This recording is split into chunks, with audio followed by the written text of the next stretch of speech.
Саламатсыздар урматтуу колдонуучулар. Сайттын жаңы интерфейс боюнча түшүндүрүп кетейин.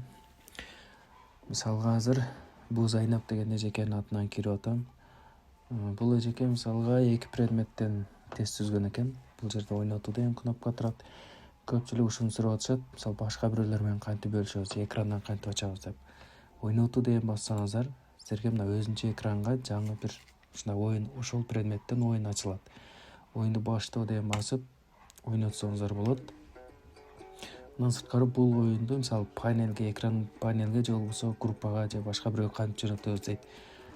Мына жогорку жакта мына адрес турат мына. Ушуну көчүрүп алсаңыздар бул ссылка болот. Ушул ссылканы көчүрүп туруп эле копировать эт. WhatsApp'тан же болбосо башка бирөөгө жөнөтсөңүздөр ушул оюнду ойнай алышат. Алардан логин пароль сурабайт.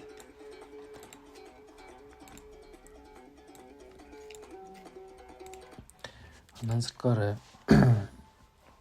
сиздердин түзгөн предметиңиздер мисалы русская литература деп турган болсо бул жерде турат. Ичиндеги суроолорду өзгөртсүн, ушуну бир жолу бассаңыздар, суроо жооптор ачылат. Бул жакта карандаштын сүрөтү өзгөртүү. Бул жерде бир жерин ката кетирип алган болсоңуздар, оңдоп кайра сактасаңыздар болот. Же болбосо суроону өчүрсөңүздөр да болот. Мына корзинанын сүрөт иконкасын бассаңыздар, суроолор өчөт. Эгерде мына 2 предмет турат, дагы бир жаңы предмет кошо турган болсо бул эжеке мына тандоон басат. Русский язык, литература. Бул буга чейинки түзүлгөн предметтер. Жаңы предмет түзөмсө мына жаңы вкладкага мисалы география сабагынан тест түзө турган болсо география деп предметтин атын жазат. Андан кийин суроо жазат.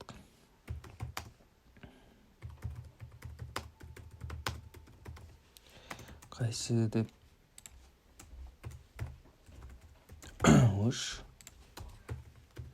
Бишкек жана башка. Манас деп турайлычы. Кимиш туура болгон болсо ошону белгилейт, базага сактоо. Биз жаңы предмет түзгөнүбүз үчүн бул жерге уже жаңы предмет кошулду. Кийин бул предметке суроо коюш үчүн тандоо деген бассаңыздар өзү чыгып калат. Географияны басасыздар. Ушул жерге географияга дагы суроо түзүп кете бересиздер. Анан бул жерден ойнотуу деген кнопка 5 суроо же болбосо 3 суроодон ашкандан кийин гана пайда болот. Ушинтип түзүп кетесиздер.